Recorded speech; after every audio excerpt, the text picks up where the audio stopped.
Welcome to class. Today we are going to talk about an emerging subfield in social linguistics called linguistic landscape. It is relatively a recent development and started in 1990s with the works by Landry and Boris, Spolsky and Cooper and other people. Uh, when we say landscape, we are referring to a geographical location, a geographical area. And when we say linguistic landscape, that means we are talking about the presence of language in its visual form in public places. Now, in a multilingual society, we find multiple languages in public places in terms of public signages, names of the streets, names of shops, buildings, right? You go to railway station, you find a lot of text on display, you find a lot of instructions on display. Go to any government building, go to any privately owned shop, you find a lot of uh, you know language and information displayed in public. Now, if you pay close attention to it, in a multilingual society, you find multiple languages at play. Now, what determines which language will be represented in public space? What determines the linguistic hierarchy? Choice of languages, right? What triggers these choices? What are the motives, right? What are the triggering factors? This is what is all about linguistic landscape. And it is also a tool to understand a multilingual setting and linguistic hierarchy of a particular given region, right? So studies like Landry and Boris, Spolsky, Cooper, and other people have been, uh, you know, publishing a lot of work, and this has become another avenue to understand multilingualism and use of language in public.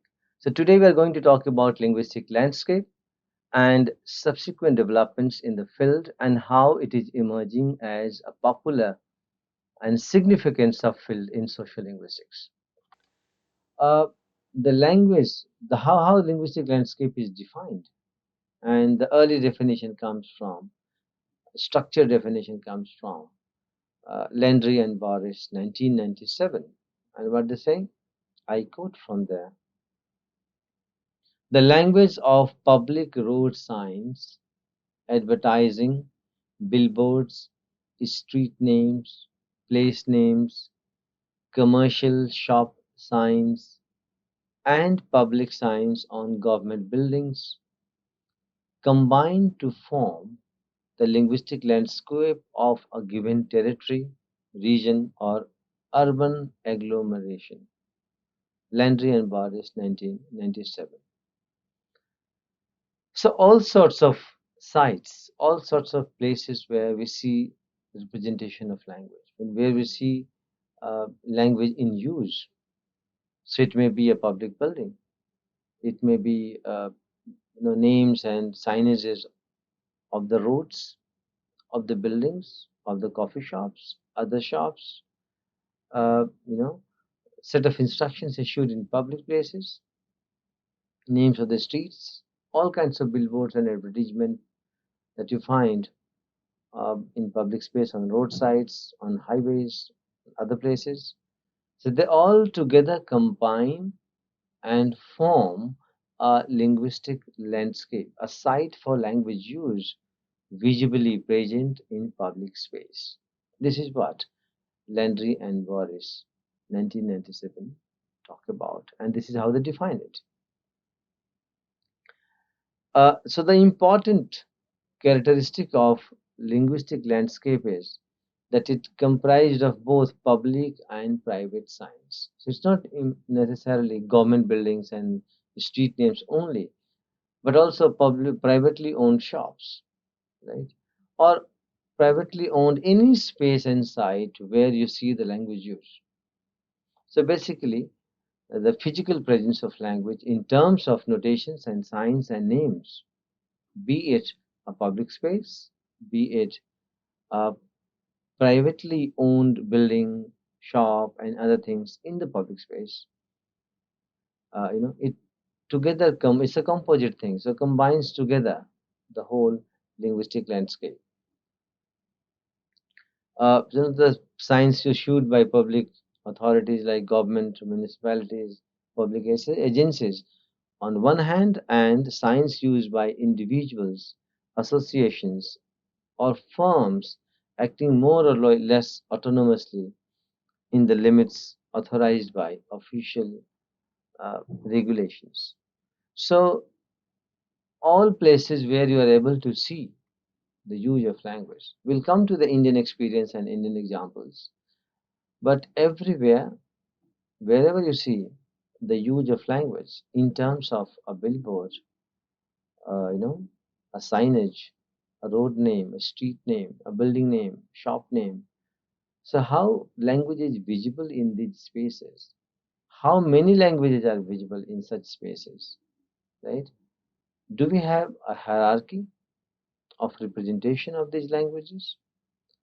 And the presence of multiple languages in this particular notional boundaries, do they conform to certain social structure? Do they represent the aspirations of the language users? And such phenomena, they all combine to form the core theme of linguistic landscape. Uh, so it's a visibility and salience of language. That's what Landon Boris says. Seba Mark, 2010, she says, uh, linguistic landscape has been described as being somewhere at the junction of social linguistics, sociology, social psychology, geography, and media studies. It's kind of multidisciplinary theme that cuts across multiple disciplines like social linguistics, of course, from where it originated in the multilingual society, language in multilingual societies. Uh, Also, sociology, it cuts across the theories in theories, social sociology. It also has roots in social psychology, geography, the location and the area and the region, the territory, and media studies, where we talk about semiotics of advertisement and all kinds of billboards and things where you have information encoded. So this theme cuts across multiple disciplines: social linguistics, sociology, social psychology, geography, media studies, etc. And this is emerging as a very prominent and significant, important discipline area of study. If you look at the uh, emergence of linguistic landscape studies, relatively it's a very recent phenomenon. And if you recall, we talked about emergence of modern social linguistics, post-dialectology in 1960s. We can say that linguistic landscape emerged in 1990s. By the time social linguistics as a discipline was completely established, and it is a subfield of social linguistics. Uh, this concept is relatively new and originated in social linguistics and language planning, right? And which soon was extended to other disciplines. And it had roots in many other disciplines, and it has become now a very important, prominent, significant theme of studies. There are subsequent developments post publication of the works by Spolsky, Cooper, Landry, Boris in 90s, series of initiatives and thematized activities led to the emergence of this discipline. So if you look at some thematized series of activities, a special issue of the International Journal of Multilingualism was dedicated to the subject. and it included all kinds of articles pertaining to linguistic landscape. So it provided an avenue to collect these ideas and put them together. Similarly, the journal World English has also published a special thematic issue as a symposium on world Englishes and linguistic landscape, five perspectives. It included five important articles and it was published in 2012. Then the International Journal of Sociology of Language also dedicated a volume in 2014 to the subject. And to mark the independent nature of this theme, John Benjamins launched in 2015 an academic journal which is named as Linguistic Landscape and International Journal. So now, people around the world, researchers, scholars around the world are working in this on this theme, and these are the places which systematically published and popularized the discipline, the newly emerged theme in social linguistics. Uh, Pennycook 2009 gives a fresh perspective.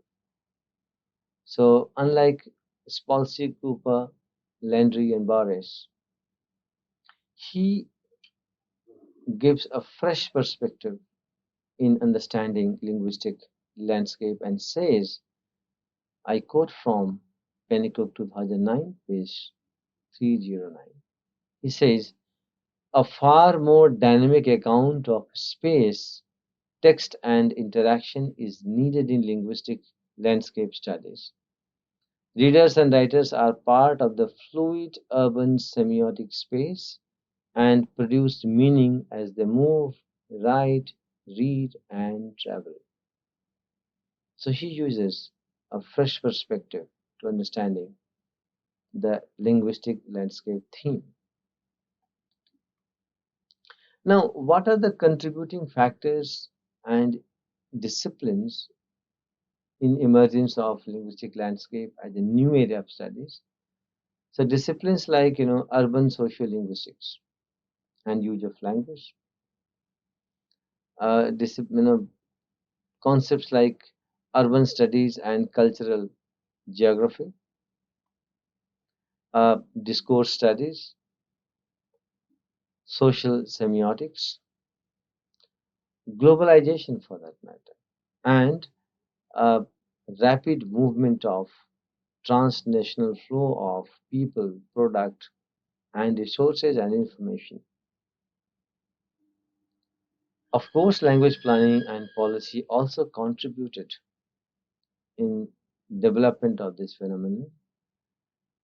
Social identities, multimodal social theories, multilingualism, language in use. So all these factors and all these areas contributed in the development of linguistic landscape. And if you look at the significance of this subfield, if you look at the significance of this theme and discipline, as an independent variable, it contributes to a group's ethno-linguistic vitality, said Landry and Boris. It signals what languages are, prominent and valued in public and private spaces, and indexes the social positioning of people who identify with particular languages, right?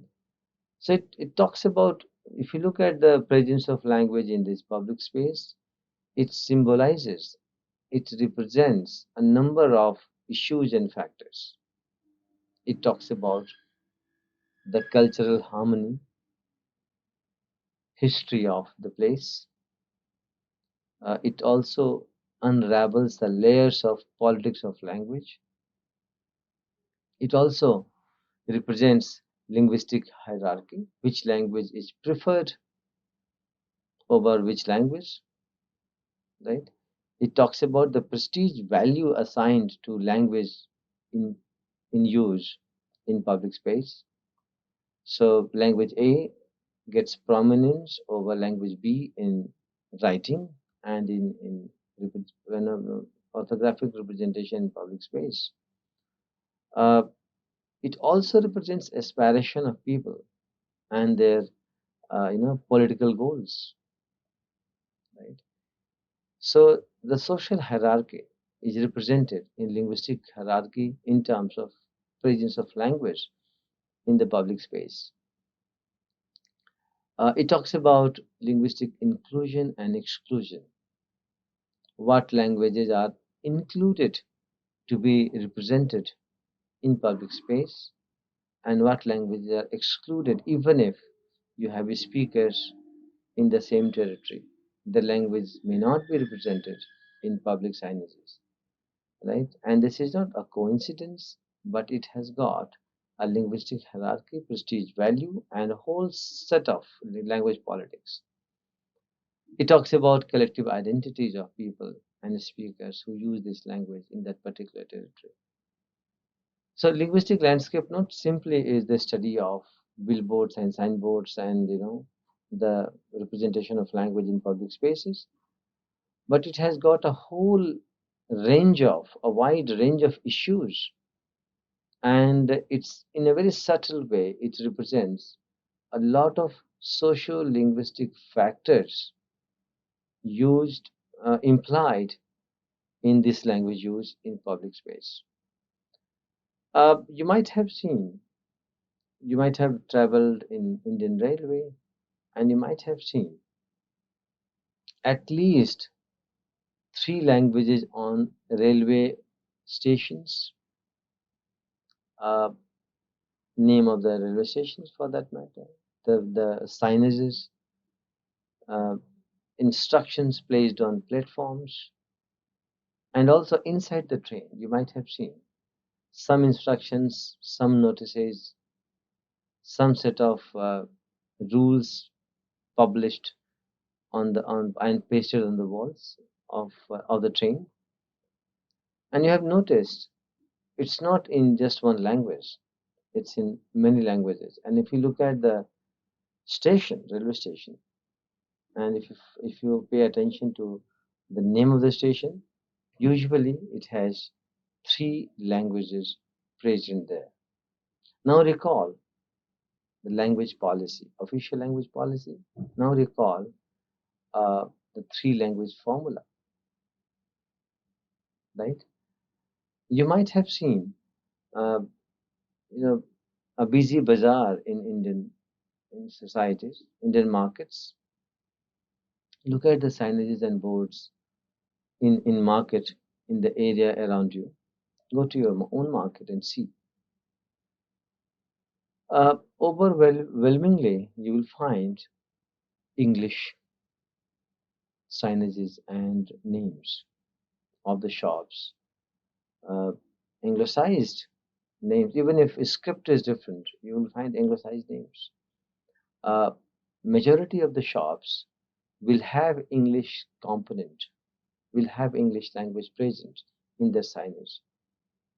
Even on government buildings, you'll find names in English, in Hindi, which is official language of India, and a local regional language, which is also official language. Okay? And this is not coincidence. This is a pattern. It represents, if you look at the government buildings, it represents uh, you know language policy of government of India, uh, promoting regional language. Right? You might find some signages and boards in the area, in your own local area, where you'll find a dominant regional language present along with English and Hindi. So in Chennai, you'll have Tamil, Hindi, and English. In Maharashtra, you will have Marathi, Hindi, and English.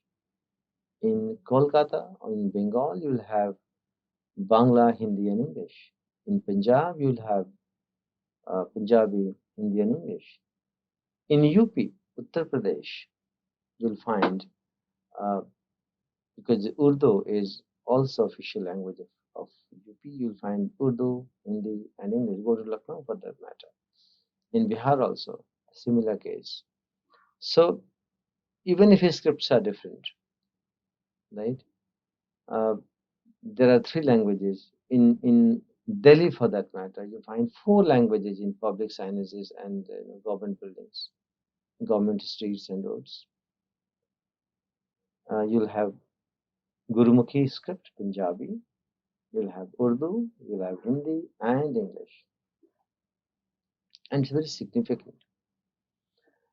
In private owned shops, also you'll find overwhelmingly presence of English, and this overwhelming presence of English also denotes the aspiration of the Indian society, which looks at English as a language of social upward mobility, a marker of, uh, you know, it's a postmodern phenomenon, a marker of identity. So even the small hairdressing salon will have, English name and English uh, Roman script in its signage, in its name of the shop, even if the regular visitors and customers are not able to read it. Mostly, if in the suburban areas, you'll find English signages. So what I'm trying to say is that presence of such languages in public space not only denotes the linguistic hierarchy, prestige value, aspirations of the speakers, but also represents a pattern, right, parallel to the social structure of that territory and region. And that's what we have to understand when we talk about linguistic landscape. So it represents culture, it represents the history of that area and territory, it represents politics that goes on in terms of linguistic politics. It also represents linguistic hierarchy and prestige value assigned to a particular language in the area, in that territory. Uh, you know, it represents the aspirations of people and their political motives and goals. It also signifies linguistic inclusion and underlines linguistic exclusion. What language is to be displayed in public and what has to be laid down. And it also represents collective identity of the people in that territory and area. So that's a very significant uh, theme to be studied in the social linguistics, and it has emerged as a very significant thematic subfield of study in social linguistics today. If you look at the Indian experience I was talking about, apart from uh, administration and education, English is significantly controlling, you know, the landscape uh, of linguistic landscape of India in terms of technology, trade, and commerce.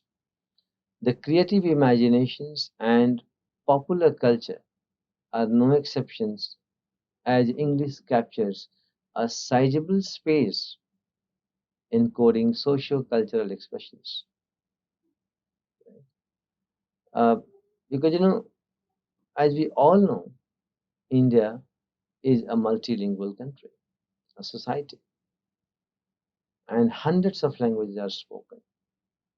English is not language of the land, but because of our colonial history, English has occupied a very prominent place in Indian society. And today we talk about Indian English as a variety of English. It is no more foreign, it is no more alien, it is no more uh, other tongue. Praval Das Gupta says anti tongue. syndrome. So it's no more, it's no more foreign in that way, and it captures the popular imagination. It is seen as a tool for social upward mobility. So when you look at the Indian linguistic landscape, you can see the hierarchy, linguistic hierarchy, and how it represents the aspiration of people, right? Uh, the texts in English are rooted in Indian socio-cultural spaces where the characters and events represent multilingual and multicultural background of the environment, and we use English so creatively that the native speakers of English will have difficult time interpreting and understanding, because we have customized it and we have assimilated it in our linguistic ecology in such a way that it is no more a foreign language. And if you look at the Indian suburban sites of language use, it is completely dominated by English, and then, of course, the regional language. So, you know, it's a very interesting linguistic landscape when we look at Indian scenario, Indian case. And for you, I just bring a few, examples. Look at this is GS Road, Guwahati Shillong Highway, and there is a resort on the way. And a very interesting signage I noticed there, which gave direction to toilets. Look at the signage. It says washrooms, he and she, and it indicates the arrow. But it doesn't stop here. Look at the sentence written there, no, expression there. He to the left. So without saying even, the arrow indicates that it is towards the left, and she to the right. But look at the expression used. He to the left, because she is always right. It's not simply a direction, giving direction to go to a female toilet or a male toilet. Toilet meant for men, toilet meant for women. It's not simply giving the location and direction, but also incorporating a very important popular uh, cultural belief, right? And talks about position of woman in our imagination. And then, it may be anecdotal, but it does have that Indianness to this expression. Look at this. So, you know, he to the left, because she is always right. Apparently, it looks like a simple signage in English that gives you location and direction, but there is more to it. Similarly, at Guwahati Airport, there was one billboard. Look at this billboard. So you have a combination of Roman and Devanagari script here. The word is a Hindi word written in Roman script with an inserted Devanagari script alphabet, and it says Hastakshar. Hastakshar means signature in English. So Hastakshar, the phonic sound Hasta, and then this Devanagari alphabet Ksha, and then AR, Hastakshar. Uh, Look at these signages. We can talk about problem of translation. We can talk about spelling errors. That सरकारी ठंडी beer की दुकान, and the translation is child beer, right? It is funny. It may be interesting, but what it says, it talks about. Look at the shop, and look at the signage, and look at the location, locality. You can imagine, how many English speakers visit this shop.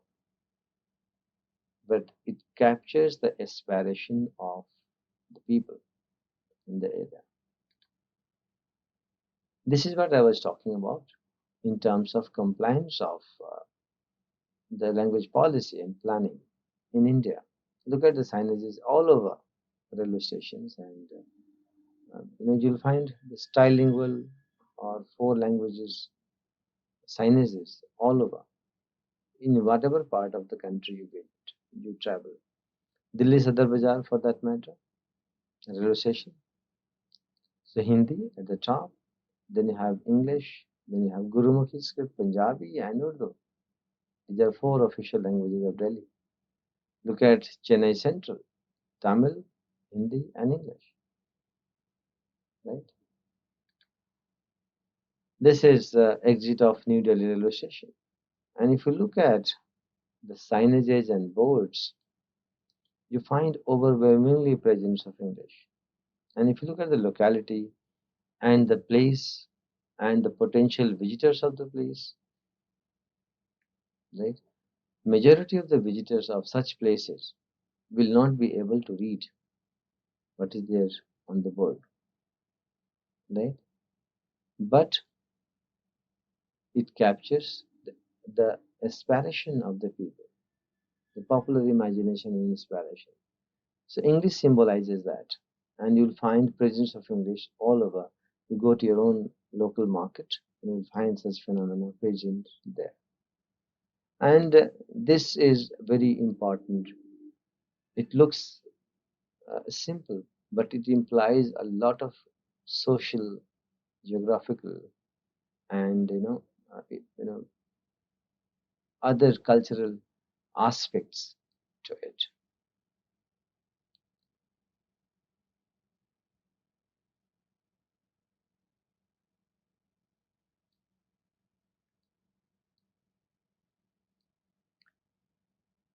If you look at uh, as I told you that this phenomena is very recent phenomena and hardly started in 1990s, but it has been established as a very productive and important subfield in social linguistics.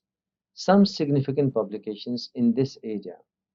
This is not an exhaustive list, but there are some publications in the area, and that I have tried to incorporate here, include here. It is not exhaustive, but we cannot ignore these studies. And it starts with Landry and Boris, 1997, Linguistic Landscape and Ethno-Linguistic Vitality, an empirical study published in Journal of Language and Social Psychology, right, in 1997. Then another important work that we cannot miss is Bernard Spolsky and Robert Cooper, 1991, The Languages of Jerusalem, published by Oxford University Press. Uh, Elena Shahami and Dirk Gautam, 2009, Linguistic Landscape, Expanding the Scenery, New York and London, published by Routledge. Jennifer Lehman and Gabriela Modan, 2009, Commodified Language in Chinatown, a contextualized approach to linguistic landscape, published in the Journal of Social Linguistics in 2009. Then Samira Hasa, Regulating and Negotiating Linguistic Diversity, Top-Down and Bottom-Up Language Planning in Moroccan City, published in Current Issues in Language Planning in 2012. A very important publication in that way. Then Nishant Choksi, published in 2014, Scripting the Border, Script Practices and Territorial Imagination Among Santali Speakers in Eastern India, published in International Journal of Sociology of Language. Then Jason Senoj and Dirk Gautam, 2006, Linguistic Landscape and Minority Languages, published in International Journal of Multilingualism. Then Peter Beckhaus, Multilingualism in Tokyo, a look into linguistic landscape, International Journal of Multilingualism, published in 2006. Then Salim Ben Said, 2010, Urban Street Signs in Linguistic Landscape of Tunisia, Tensions in Policy, Representation and Attitudes. It was a doctoral dissertation in Pennsylvania State University. Then the material culture of multilingualism, moving beyond the linguistic landscape, by Larissa Aronin and Laurie Morris, published in International Journal of Multilingualism in 2013, and a number of other important publications like Spelling Bilingualism, Script Choices in Russian American Classified Ads and Signages, right? Carol, Arthur Pollock and Patrick, Products, Productos Latinos, Latino Business Murals, Symbolism, and the Social Enactment of Identity in Gender and in Greater Los Angeles, Journal of American Folklore, and so on. I mean, the list is this is very very long. So finally, we can conclude that linguistic landscape, right, is a combination of all kinds of signages, billboards, names, and sites which represent language, which has language expressions physically present in the public space, and it represents lot of a wide range of themes like history of that area, social structure, cultural practices, aspirations of people, collective identities, right? Prestige value assigned to languages, right? And so on. So linguistic landscape is a newly emerged subfield in social linguistics, and it is gaining popularity, and a lot of work is being done around the world and published, and this is emerging as a very important significant discipline. It cuts across multiple disciplines like sociology, social psychology, media studies, uh, geography, semiotics, and so on. As an observer, you can look around your physical space, go to market, go to or build of offices, and you can find the presence of language, and you know uh, in a multilingual setting like India, you'll find more than one language in that. So these are important, significant publications in the field, and the work is in progress. People in multiple locations all around the world are working on characters, properties, and patterns of representation of language in public space, and how it encodes the linguistic attitude, linguistic hierarchy, prestige value assigned to it, and representation of language and local culture in public space. So this is it for now. We will talk about other relevant theme in the area in our next class. Thank you very much.